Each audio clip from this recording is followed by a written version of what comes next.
And welcome back to Subculture on centralcoastradio.com. Well, we are still taking a look at Van Jam, this amazing brand new music festival that is happening in Queensland. And our next guest is also on the bill for Van Jam. Her name is Sue Ray, and of course you will know her because we've been playing her single Same Train on our show for the last couple of months. So welcome to the program, Sue. Hi, thanks for having me.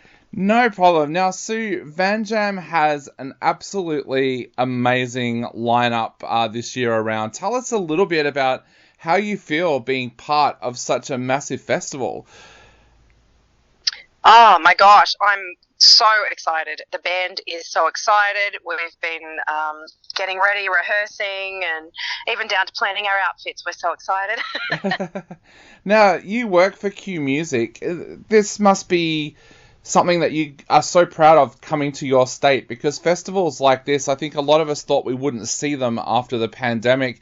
How excited are you with your role with Q Music to see a festival like this taking place in Queensland? I'm so proud. Like at Q Music, obviously we do a lot of music events, like the Big Sound and Valley Fiesta, and just coming out of all of the COVID madness, it's been sort of we've had to adapt, and everything's sort of moving in different directions, trying to sort of get people back out there and encourage people that it's okay, come back out, come and see live music. And I can see that there's a lot of festivals coming, and I'm very excited about that. I think that the people are finally coming out of their sort of COVID bubbles and feeling sort of safe and motivated again. And so to have a festival like this hit Queensland is super exciting, and to be a part of it is even more exciting. I would have just been going as a patron, but to be able to go and perform is pretty rad. As a musician, what was that time like for you? Because it was a weird time, and like just about every state had different rules. I remember at one stage I had to travel up to Queensland during the pandemic, and I was surprised that I walked into a restaurant and there was live music happening, because down here in Melbourne we were restricted to being 5Ks from our house. What was that time like for you? I feel really guilty. It's almost like I have survivor's guilt. I live in Toowoomba, which is just about 2 hours west of Brisbane, and we were, in comparison to Melbourne, quite untouched. We were very lucky. We have a sort of like all the lockdowns would sort of reach the bottom of the range and never quite make it up to Toowoomba. So my father, who lives 20 minutes away down the range, he'd be in lockdown while we'd be still able to go to Bunnings and Woolies, and it was quite strange. And I felt like we were very lucky. I mean, obviously our venues weren't able to run for a long periods of time, and then when they did reopen, although we could perform, there was very strict guidelines around, there had to be a seat between each patron. They weren't allowed to walk up to the bar and order. They had to sit at the chair and have orders taken, and it was sort of really weird and spooky performing again once, like, my band actually was the first band to perform at a venue in Toowoomba once sort of we came out of a lockdown, and it was very strict and the guidelines were intense, and we weren't allowed to mingle with the audience. And so although we did have those abilities, it still felt very surreal. And I feel sorry for everyone in Melbourne. I had so many music friends that lost work for so long. I had to dip into their super and were very financially vulnerable. And I feel like when I perform in Melbourne now, there are still, the musicians themselves have a bit of shell shock. Like when you see them performing, like they're sort of still scared to book gigs because they're afraid that no one will come. And so I think it'll take time for everyone to get back. We'll see how we go. But I think the outdoor festival thing, I think, is really booming at the moment. People like the idea of being out in the fresh air. They can walk around, they can see what they want to see, leave when they want. There's not that pressure to sort of come into a little venue and feel, sort of stuck or trapped. So I feel like at the moment people are feeling a bit safer with festivals. So I feel like that's where people are going to be. So that's where I'm hoping to keep performing for a while. Definitely. Now, like I said, we are looking forward to this festival and looking forward to your set. What have you got in store for your fans, for your playlist for this set?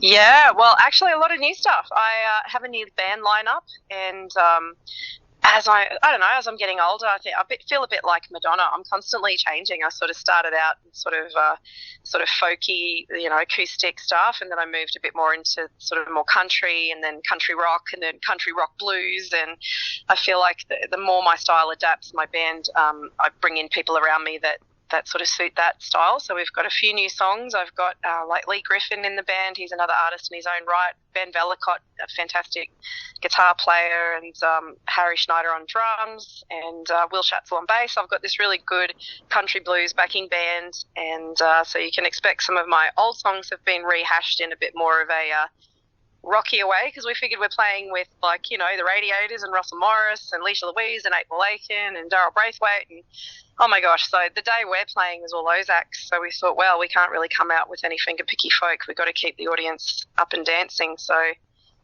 some probably a bit more rock than you're used to seeing from me. Yeah, and I suppose when you get a new band like that as well, does that revitalise you as well?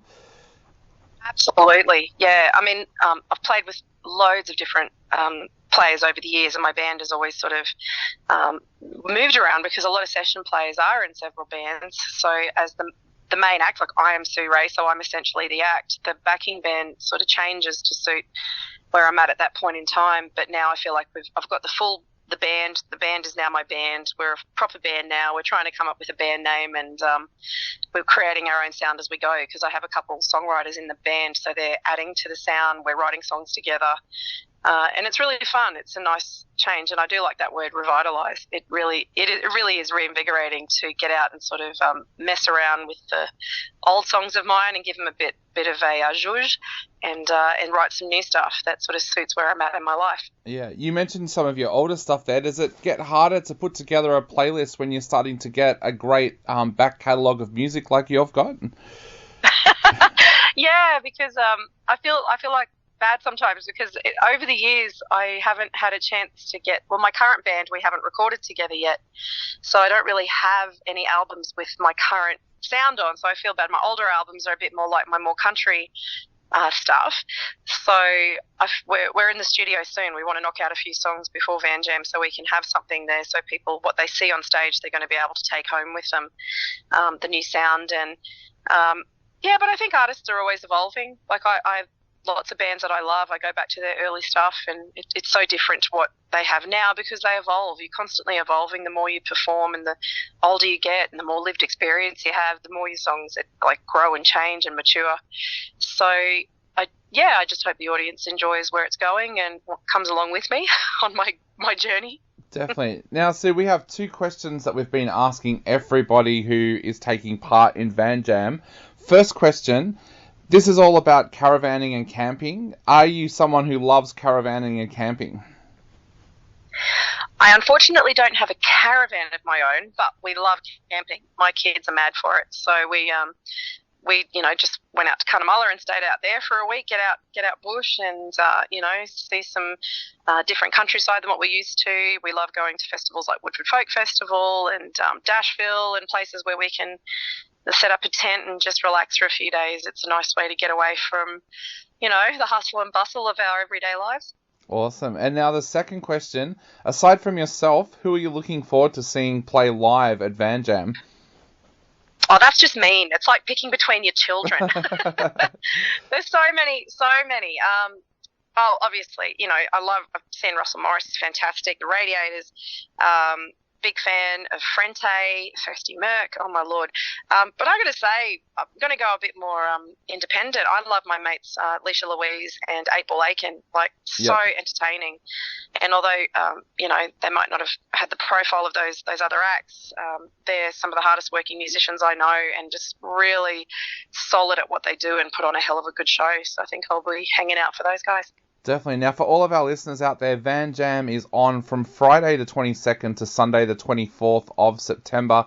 It's on at Willowbank Raceway in Ipswich, which is about a 50-minute drive from Brisbane, for all of you out there who are thinking of flying into Brisbane and then hiring a caravan and a car to drive the rest of the way. Sue, I guess to finish off the interview, what would you like to say to people out there who are thinking about heading up to Van Jam? Just come with the urge to have a good time. And I actually have had some people asking me, do we have to camp there or do we have to have a caravan? And I'm like, absolutely not. You can actually just get day passes and come and see the live music. It's a little bit of everything, but if you are caravanning, you're going to have a hell of a great time staying there for those days, because where else in the world can you see that many amazing Australian live acts in one session, like one setting, So yeah,